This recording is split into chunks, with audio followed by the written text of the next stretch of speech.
আই আই, লাও মোক নালাগে লাওজোপা কিবা ফুটনি গছ।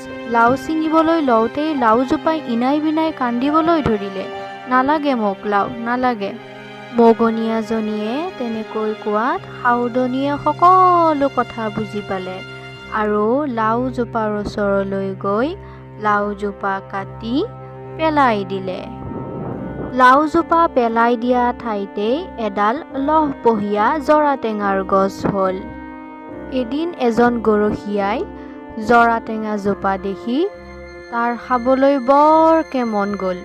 সেইবাবে সি সাউদনীৰ ওচৰলৈ গ'ল আৰু জৰাটেঙা সুধিলে। আই আই, আপোনাৰ বাৰীৰ পিছফালে এডাল জৰাটেঙা আছে, দিবা নেকি দুটামান খাবলৈ? বৰ গৰম পৰিছে। তেনেদৰে সোধাৰ বাবে সাউদনীয়ে উত্তৰত ক'লে, জৰাটেঙা